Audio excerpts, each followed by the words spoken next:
should Alabama be satisfied with the pieces that it has? I mean, to me, that's a legitimate question. Like we just talked about the cornerback position, where pretty much the only experienced guy is really Damani, right? Because you have mostly freshmen coming in, and not to take anything away from them at all. I think this is going to be a very special group of DBs, particularly the corners, because most of them are freshmen, I think, and they're hungry. I do think that I would say at this point, especially because I think we're going to keep Parker Brailsford. He'll probably play at center. We have Kane back. I think our O-line, I would still like to see a little bit more depth to some degree, or just I really want to see them in action. It's a little hard to call it at this point. Back to my question, Hannah, do you feel like Alabama should be satisfied with what we have? Yes and no.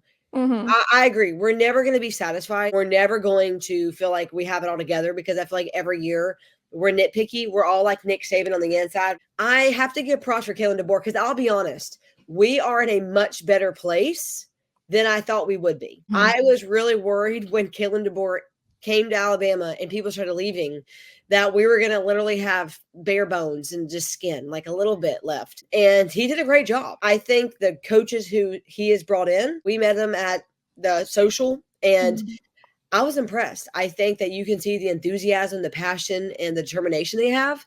And I'll be honest with you, these are guys who I feel like are going to be here for a long time. And I think that was part of Saban's problem, was he would get a coach in, and sometimes they weren't good, like, Pete Golden and Bill, O'Brien. But the point is we kept having a high assistant coach turnover on both sides, defensive, offensive, and that was hurting us too. So I think we're finally in a position where you get the right team with the right coaches and the right mindset, then you can win a national championship. And I'll say this, you look at the rosters that we won national championship with, maybe in 2011, 2009, maybe even 2012, you look at those guys and you're like, yeah, you could win a national championship with this team with this.